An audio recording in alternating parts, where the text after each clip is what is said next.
Mani kayo dyan. Bili na po kayo ng mani ko. Bukod sa masarap na matataba pa ang mga ito dahil bagong ani. Hindi masyadong basa at hindi rin masyadong tuyo ang pagkakaluto. Kaya garantisadong masarap ang mani ko. Kaya bili na, mga suki. Sigaw ng dalagang Silay habang nagtitinda ng inilalako niyang mani sa palengke. Masipag na dalaga Silay. Bukod sa magaling ng magtanim ng mani, ay magalang pa itong magtinda. Natutustusan niya mula sa trabaho niyang ito ang kanyang pag-aaral. Maski ulila na siya sa kanyang mga magulang. May angkin din siyang kagandahang hindi lamang sa panlabas na itsura, kung hindi pati na rin sa kanyang pag-uugali.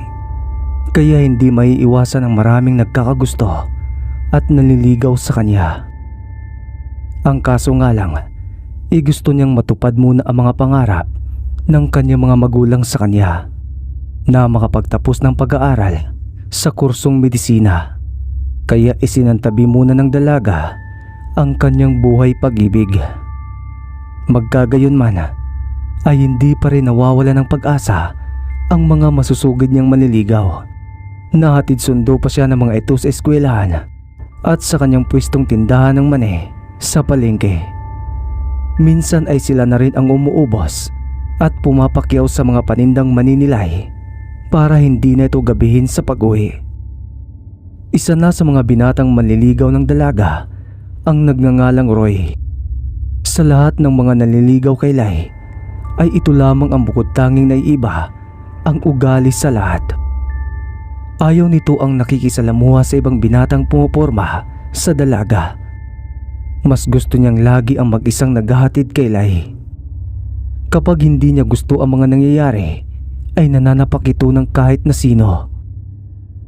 Hindi naman siya pwedeng salingin ng mga binata kahit na naaasar na ang mga ito sa kagaspangan ng kanyang ugali.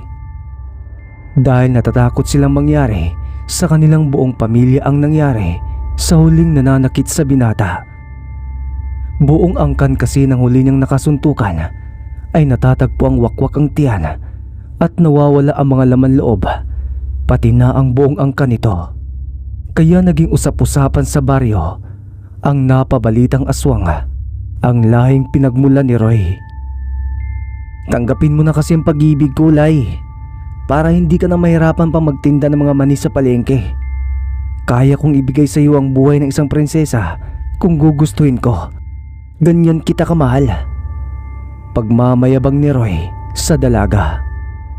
Ang totoo niyan ay nahambugan na rin sila sa binata. Ilang ulit ba niya itong binabasted, pero hindi pa rin siya nito nilulubayan. Roy, alam mo naman ang dahilan ko, hindi ba? Inuulit ko, wala pa sa isipan ko ang mga bagay na iyan dahil mas gusto ko munang makapagtapos ng pag-aaral para matupad ang mga pangarap ng aking mga magulang para sa akin. At saka, hindi ba ilang ulit na kitang binasted? Pasensya na talaga, Roy. Pero sa lahat ng manliligaw ko ikaw lang ang naiiba ang ugali na siyang ayaw ko sa isang lalaki. Prangkang saad nila'y sa binata na biglang namula ang mga mata.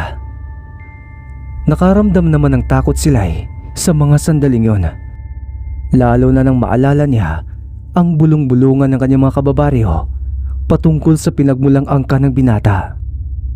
Kung sa tingin mo, Lai, ay magpapatalo ako sa mga uhugin mong manliligaw, ay nagkakamali ka. Kung hindi ka rin lamang sa akin mapupunta, ay tinitiyak ko sa iyong wala ring ibang lalaki ang makikinabang sa iyo. Isinusumpa ko yan. Gagawin kong miserable ang mga buhay ng mga manliligaw mo. Pagkasabi niyo ni Roy, naramdam ang punong-puno ng galit sa kanyang dibdib, ay tumalikod na ito at umalis. Kinilabutan naman ang dalaga sa binitawang salita ng binata. Natakot tuloy siya sa pwedeng mangyaring masama sa buhay ng mga binatang umaaligid sa kanya. Makalipas lamang ang ilang araw mula nang hindi na muling magpakita si Roy kay Lai, ay sunod-sunod na ang pagkamatay ng mga kabataan sa baryong yun. Karamihan dito ay mga manliligaw at malalapit na kaibigan nila. Kaya nabahala ang dalaga. Tila ba tinutupad na ni Roy ang binibitiwan niyang banta. Hindi ito maaari. Kailangang mapigilan ang mga nangyayaring patayan kung totoo mang aswang si Roy. Pero, paano? Napakalayo ng baryo namin sa Kabihasnan at tiyak na hindi maniniwala ang mga pulis kapag sinabing aswang ang may kagagawan ng pagpatay sa mga biktima. Paano ko ililigtas ang mga binatang patuloy na nagpaparamdam sa akin ng damdamin kahit iniiwasan ko na sila? Pati mga kaibigan ko ay nadadamay na. Paano? Gulong-gulo ang isipan nila sa mga sandaling yon. Hindi niya alam ang gagawin para mabigyang lunas ang napakalaking suliranin ng kanilang lugar. Isang araw, habang nangunguha siya ng mga pananim niyang mani, ay may napansin siyang kakaibang bagay.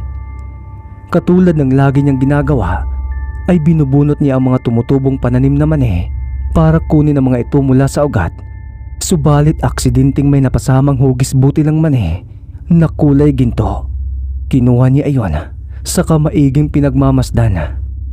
Nang hindi niya makumbinsi ang sarili na purong ginto iyon, ay mabilis siyang pumunta sa kinaroroonan ng puso.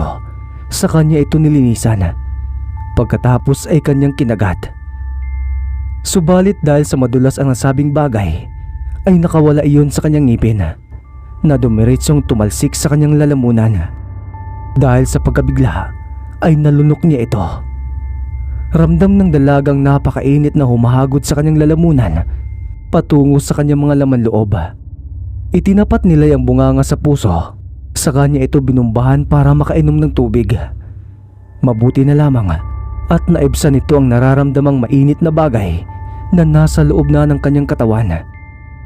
Ano kaya yun? Bakit ang init kaninang hawak-hawak ko hindi naman? Muntik pa akong mamatay. Lintik. Pero lasang manitin. Kaso matigas. Litan niya nilay sa kanyang sarili habang hawak-hawak ang lalamunan. At dahil sa malapit na magtakip silim, ay ipinagkibit balikat na lamang muna niya ang nangyari sa kanya. Saka nagpatuloy sa pangunguha ng mani dahil wala na siyang ibibinta kinabukasan. Kapag marami na siyang nakuha, ay huhugasan muna niya ang mga ito ng mabuti. Sa kanya lulutuin para bukas ay magtitinda na lamang siya. Hanggang sa tuluyan na nga niyang nakalimutan ang naganap sa kanya kanina at natuon na lamang ang lahat ng kanyang atensyon sa kanyang mga ginagawa. Sa mga nagdaan pang mga araw ay naninibago sila sa kanyang katawan.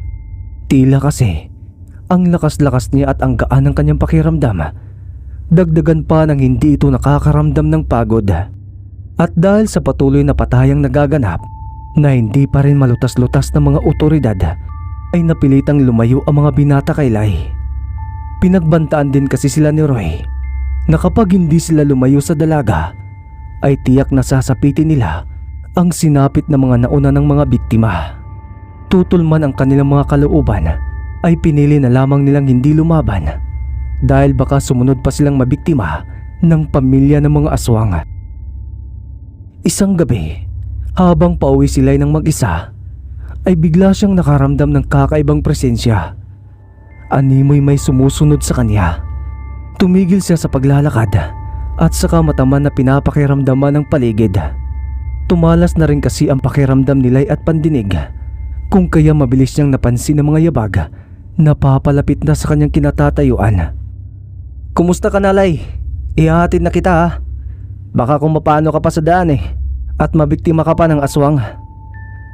Wika ng isang binata na walang iba kung hindi si Roy. Hindi na kailangan.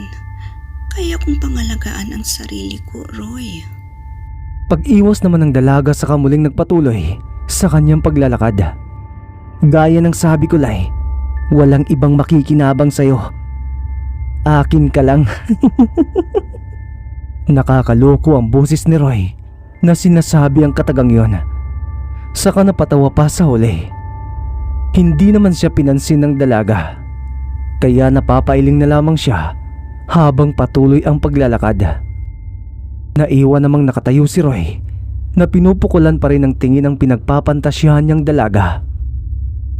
Sa mahimbing na pagkakatulog ni Lai ay ginising siya ng isang ingay. Nagmumula iyon sa bubong ng kanyang bahay. Gawa lamang sa pawid ang kanyang munting kubo, kaya dinig na dinig niya ang mga tila yabag sa bubungan. Kaya hindi tuloy maiwasan ng dalaga ang matakot, lalo pa kung naiisip niyang aswang ang nasa bubong. Napapadasal na lamang siya ng mahina habang nagsusumiksik sa kanyang kama. Maya-maya pa ay may humawi na ng bahagya sa bubungan. Kitang-kita nila'y ang nakakatakot na itsura ng isang nilalang nang isuot nito ang ulo sa binutas na pawid. Dala ng matinding takot ay napapasigaw ang dalaga. Hindi naman naalarma ang aswang, bagkus mas lalo pa itong naging agresibo na makapasok ng bahay. Aswang! Huwag! Palahaw pa nila'y, pero dahil sa sabulag na ginamit ng aswang sa buong bahay ay walang ibang makakarinig sa mga sigaw ng dalaga. Gumapang ang aswang na nasa loob ng bubungan, papunta sa dingding hanggang sa makalapag ito sa sahig. Marahan itong naglakad papalapit sa dalaga na nanginginig na sa takot. At nang makalapit ang aswang ay hinawakan ito si Lai sa mga kamay, saka pinipilit na ihiga. Mapapasa akin ka na ngayong gabi, Lai. Ako lang ang pwedeng makinabang sa'yo. Sambit ng aswang na nakakatakot ang boses. Alam na nila'y ang balak sa kanya ng aswang ng mga sandaling yon. Gusto siya nitong pagsamantalahan, kaya pumasok agad sa kanyang isipan ang binatang si Roy. Huwag, Roy! Huwag! Dahil sa pakikipagbuno niya ng lakas, ay hindi niya inaasahang maibalibag ang aswang. Tumilapon ito saka bumalandra sa pader ng kanyang bahay. Dahil sa gawa lamang sa pawid, ay nawasak ang tahanan ng dalaga. Doon na nakita at narinig ng mga kapitbahay ang malagim na nangyayari kay Lai na humihikbi pa rin sa pag-iyak.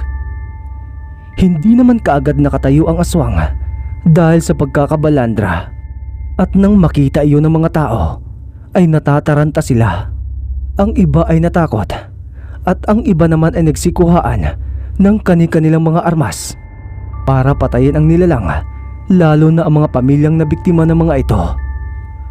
Walang awang pinagtutusok at pinagtataga ng mga mamamayan ang aswang. Agad din namang itong binawian ng buhay. Isa sa mga kalalakihan ang may daladalang gasolina. Agad niya iyong ibinuhos sa bangkay ng aswang, saka mabilis na sinindihan. Hindi na nila nakita ang pagpapalit nito ng anyo bilang isang tao. Dahil nasusunog na ito, kaya hindi na nila nalaman pang si Roy iyon. Ang mga dalaga namang nakikiusyoso ay nilapitan sila para pakalmahin. Namamaga na ang mga mata ng dalaga sa kakaiyak. Magkagayon man, hindi nawawala sa kanyang isipan kung paano niya naibalibag ng malakas ang aswang, gayong mas hamak na mas doble ang lakas nito kumpara sa kanya. Napapatanong na lamang siya sa kanyang isipan, pero hindi niya mahanap ang kasagutan. Pinagtulong-tulungan namang ayusin ng kanyang mga kapitbahay ang nasirang dingding ng kanyang bahay ng gabi ring iyon. Doon na rin natulog sa labas ang ibang mga kalalakihan, at ang ibang kadalagahan naman na mas piniling samahan sila ay sa loob na ng bahay na tulog. Mabuti na lamang at mapagmalasakit ang mga kapitbahay ng dalaga. Alam kasi nilang ulilang lubos na ito at walang ibang tutulong sa kanya kung hindi sila lang din mismo. Nang mapanatag na ang kalooban nila ay nagawa na rin niyang bumalik sa pagkatulog. Sama-sama at dikit-dikit na lamang silang natulog sa maliit na sala ng kanyang bahay na nilatagan na lang nila ng karton. Nagpupuyos naman ang kalooban ng mag-asawang aswang na mga magulang ni Roy. Dala-dala kasi ng isang uwak ang masamang balitang nangyari sa kanilang anak. Nag-aalboroto sa galit ang tatay ni Roy. Hindi niya matanggap na wala ng kaisa-isang nilang anak. Saksi ang impyerno. Mamamatay din ang taong pumaslang sa iyo, Roy. Gagawin naming miserable ang mga buhay ng mga mamamayan sa baryong ito. Magbabayad silang lahat. Singasing ng lalaki na naglalagablab ang puot na nararamdaman. Kinabukasan, medyo tinanghali na ng gising ang mga kababaihan. Ginising lamang sila ni Lai nang una itong nagising para pasalamatan sila. Paglabas nila ng bahay ay may mga nakahanda ng pagkain sa mahabang lamesa na animoy may okasyong nagaganap. Ipinagdiriwang pala nila ang pagkapaslang nila sa aswang na nananalanta at pumapatay ng mga kabataan sa kanilang lugar. Pero tumutol sila sa kasiyahang iyon. Sinabi niya sa mga kababaryo na kung hindi siya nagkakamali ay hindi pa sila lubusang ligtas. Nanahimik ang lahat sa narinig nilang iyon mula sa dalaga. Tinitignan nila ang bawat isa na may mga katanungan sa mga mata. Malakas ang kutob ko na ang napaslang natin kagabi na aswang ay walang iba kung hindi si Roy. Kung siya man ay mas lalo tayong nalalagay ngayon sa panganib sa kamay ng kanyang mga magulang. Nagsitindigan ang mga balahibo ng karamihan sa sinasabi ni Lai. Hindi sila makapaniwala na totoo pala talaga ang haka-haka patungkol sa pamilya ng nasabing binata. Matagal ko na pong manliligaw si Roy, pero matagal ko na siyang binasted at dahil doon ay tinatakot at pinapatay niya ang mga binatang umaaligid sa akin. Ikinalulungkot ko pong sabihin mga tito, tita at mga kaibigan na naririto na pwedeng ako ang dahilan kung bakit namatay ang inyong mga anak at kapatid. Pero hindi ko po yun kagustuhan. Sana ay mapatawad ninyo ako. Patawad po. Umiiyak na muli si Lai sa mga sandaling yon. Naibsan lamang ang kanyang pagsisisi sa sarili nang magsalita ang mga kamag-anak ng mga nabiktima. Sinabi nilang wala siyang dapat na ikabahala dahil hindi siya sisisihin ng mga ito. Sadya lamang na masama ang ugali ni Roy at ginamit pa ang kanyang pagkaaswang para sa pansarili lamang niyang kaligayahan. Kaya nakapagdesisyon ang taong bayan ng araw ding iyon na mamayang gabi ay dapat na mawakasan na ang kasamaan ng mga salot na aswang sa kanilang lugar. Bago sila nagplano ng mga gagawing pagsalakay mamayang gabi sa bahay ng mga aswang, ay nagpasya muna silang mag-agahan. Mas makakapag-isip kasi sila ng mabuti kapag hindi na kumakalam ang kanilang mga sikmura. Nakabuo rin sila ng isang plano pagkatapos nilang kumain. At pagsapit ng gabi ay handa na ang mga magulang ni Roy para maghiganti. Lingid naman sa kanilang kaalaman na handa na rin ang mamamayan ng baryong yon para lusubin sila. Sila'y naman ay unti-unting nawawala ang kanyang takot. Para siyang agresibo ng mga sandaling yon. Nabuhay ang katapangan sa kanyang katawan dahil sa hindi niya maipaliwanag na dahilan. Tumalas din ang lahat ng kanyang katangian dahil maski hindi niya lapitan ang mga nag-uusap na mga tao, ay dinig na dinig pa rin niya ang mga ito. Walang ano-ano'y biglang nakaramdam sila'y ng panganib. Nilingalingan niya ang paligid at doon sa isang malaking punong kahoy ay nakita niyang dalawang itim na ibon na hindi pangkaraniwan ang laki. Magsihanda kayo. Nandito na ang mga magulang ni Roy. Tinitiyak kong sila iyon. Babala ng dalaga sa mga kasamahan na agad namang tumalima. Lumipad naman ang mag-asawang aswang saka lumapag sa lupa. Unti-unti muna silang naging isang pangkaraniwang tao bago sila nagpalit ng anyo bilang mga aswang. Dugo at buhay ang kinuha nyo kay Roy. Kaya ganoon rin ang kukunin namin ngayong gabi. Dadanak ang dugo ninyong mga tao sa lupa. Singasing ng lalaking aswang. Mga kasama, ihanda ang inyong mga armas. Walang magpapatinag at magpapakita ng takot. paslangin ang mga salot. Lahat man ay naninibago sa ipinapakitang katapangan nila na malayong malayo sa dalagang iniligtas nila kagabi na matatakutin at iyakin ay ipinagkibit balikat muna nila ito at mas importante ang paglaban sa mag-asawang aswang. Sa pangunguna ng dalaga ay sinalubong nila ang galit na mga aswang at nabigla pa sila dahil ang alam lang nila ay dalawa lamang ang kanilang makakasagupa. Iyon pala ay isa palang malaking pagkakamali dahil mula sa madilim na parte ng kagubatan ay nagsisilabasan ng mga tiktik at mga wakwak na pawang kamag-anak ng mag-asawang aswang. Kaya naalarma ang lahat at bigla silang nakaramdam ng takot, pero hindi nagpatinag sila. Walang nararamdaman ni Katiting na takot ang dalagita sa mga sandaling yon. Hawak ang matalas na itak ay sumugod itong mag-isa kahit natitigilan ang kanyang mga kasamahan. Pinaghalong gulat at pagkamangha ang sumunod na nararamdaman ng bawat isa dahil sa katapangan at kahusayang ipinapakita nila sa pagkikipaglaban ng mga oras na yon. Kinaya-kaya lamang kasi ng dalaga ang mga nakakasagupan niyang mga aswang. Walang kahirap-hirap niyang tinataga ang liig ng mga ito na kaagad namang namamatay. Kitang-kita ng mag-asawang aswang na dumadampi naman ang mga matatalas na kuko ng kanilang mga kamag-anak na tiktik at wakwak sa balat ng dalaga. Subalit hindi bumabaon ang mga yon, kaya hindi nila masugatan. Makalipas lamang ang ilang minuto ay naubos nila ang mga kamag-anak ng mag-asawa. Ngunit siya ay hindi man lang hinihingal. Bukod sa mga bahid ng dugo na tumalsik sa kanyang katawan, ay wala nang ibang mapapansin sa dalaga. Ngayon ay kayo ang magbabayad sa ginawa niyong pagpatay sa mga binatang walang kalaban-laban. Matigas na sambit ng dalaga sa dalawa. Pinagmasdan muna ng mag-asawang aswang ang mga nakahandusay nilang kamag-anak. Pagkatapos ay umalulong sila ng malakas.